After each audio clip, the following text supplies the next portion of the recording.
pickup.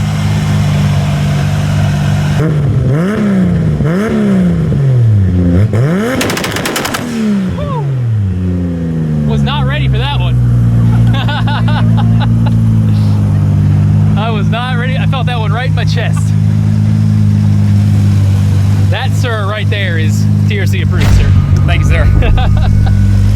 Ooh, pop my eardrum.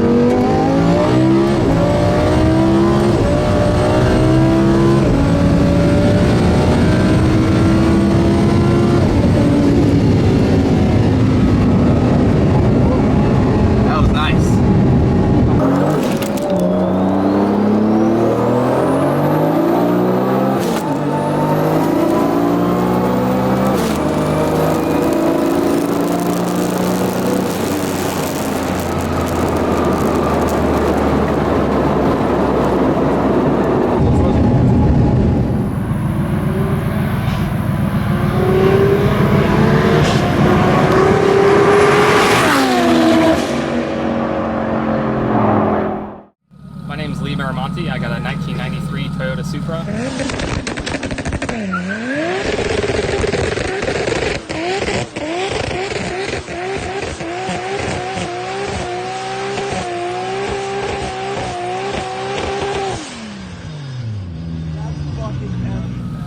It's pretty much got a mild to full build. It's basically stock bottom end, but everything else is for the most part bolt-on. I've built and tuned the car myself.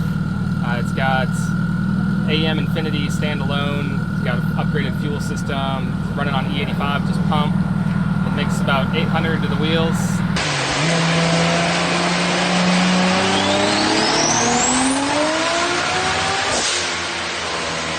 It's a pretty much full street car. It's a stock OEM, transmission, rear end.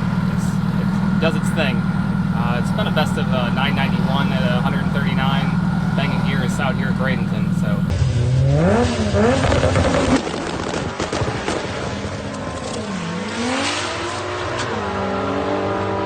Thank Victor for putting on a good track prep for us. It's a full interior. It's got a Titan roll bar in it, so it'll add an extra weight, but for some safety. Full interior, stock, leather OEM. I like to keep the stock classic look as far as the exterior. Aside from the wheels, suspension, it's basically a OEM drivetrain. It's been all refreshed and redone in the last year from all brand new suspension components. As far as wheels and suspension, it's got a Weld drag pack on it. It's got skinnies up front. It's got 275 Mickey Thompson EP Street Pros on the rear. Pretty much ride them on the street all the time. Pretty reliable. Suspension on the car, HKS drag setup. It's great on the track and on the road. Just recently, I actually drove the car from here in Tampa all the way to Texas 2K on this setup, just as it is. Driven it all the way back, problem issue free. This car's actually been in its setup. I got a street setup tire for just a regular day-to-day driving and stuff, but this car's been driven through 26 states from New York to California, coast to coast, back and forth. At this exact setup, no difference in tune or anything like that. It's pretty much run it to its limit and potential. It's just it'll run a 93 if you can't make an E85 gas station. And honestly gets better gas mileage than my Lexus does. But that's the power of tuning, which is all been built and tuned by myself. So I've had the car for 12 years, so it's been a work in progress, but it's been on this setup for almost 5 years now. Problem-free, OEM block. It's probably, honestly, testament to Toyota OEM design. It's stock bottom end, and it's probably got close to 100,000 miles on it. I plan on coming out to FL2K this year, competing in the roll racing event.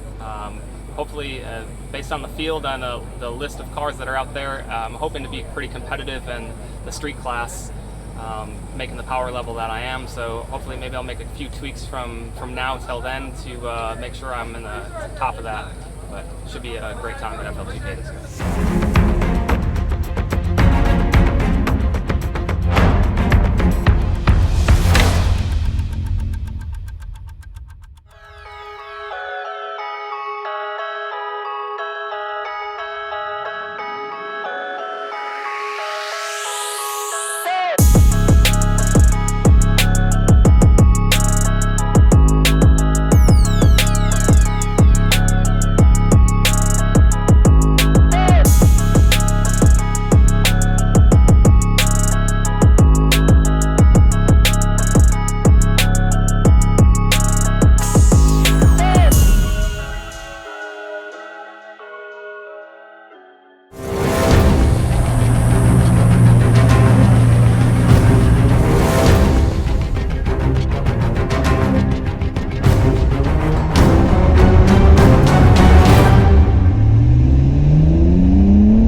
Super smooth.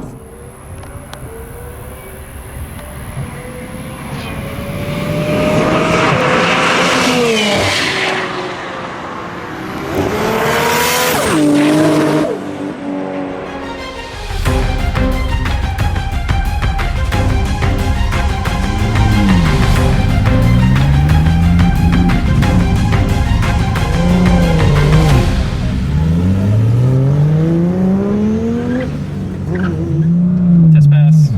Get a little log here.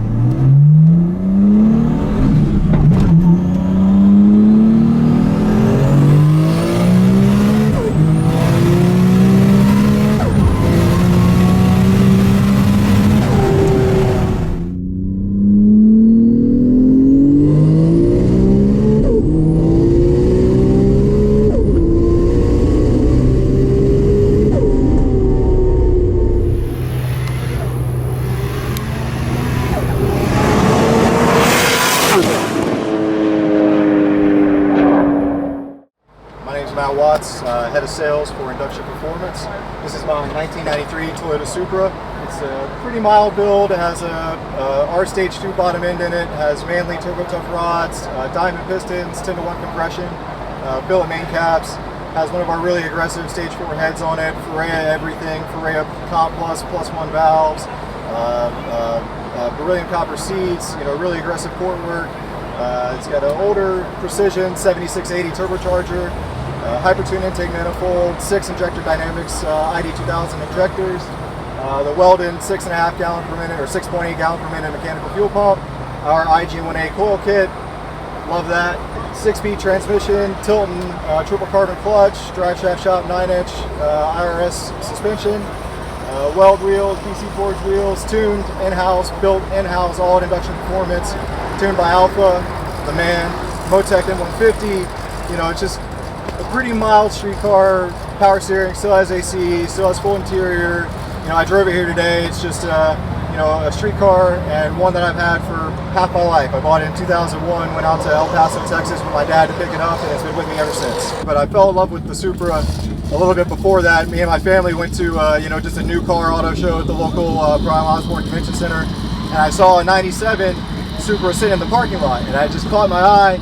I stopped there and my family kept walking. They didn't see I was missing for a couple hundred feet. They turned around like, where's Matt? Where's Matt? I'm like, oh, this one's for me. So ever since then, I just always loved Supras. And, for my 16th birthday, I had saved up a bunch of money. I had about 10 grand saved up and my parents helped out, got the other half. Me and my dad flew out to El Paso, Texas and picked up the car, drove it back, paid $19,000 for it before the Fast and Furious came out. So, it was before the craze really kind of hit, and I've had it since then, 2001. It's been through a lot of different iterations. You can see the hood's popped now. For the longest time, I was ashamed to pop the hood because it was just an ugly, red engine bay. Didn't really have anything done to it, just stock motor, mild, really mild stuff. And now it's finally gotten to a point, thanks in large part to my Induction Performance family, that it's, now it makes about 1200 horsepower. Always been around the racing scene, always kind of stuck a little bit more towards the Mexico side, I would say.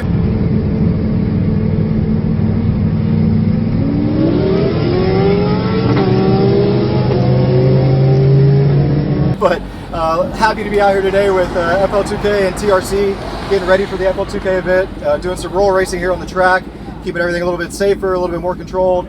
It's an awesome event. You can get out here and really see what your car can do in a competitive environment against other really, really fast and nice cars. It's something I've always done, but not in this setting.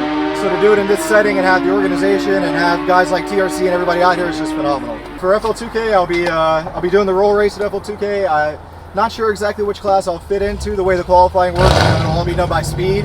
So I imagine I'll probably be in the middle tier or the lower tier. We've got a lot of fast cars signed up this year. I think the average horsepower is like 12 or 1300 for all the cars that are signed up. So it's going to be a super, super fast event, and I'm just happy to be a part of it. And wherever it shakes out, I'll be happy. But we'll have to do a little bit more work to the car. Probably need to add some nitrous, get it to leave while I need it to leave, and be competitive. But I think it could probably go in the mid to high 160s on a perfect lick, and if I can do that, then it'll be at least be competitive.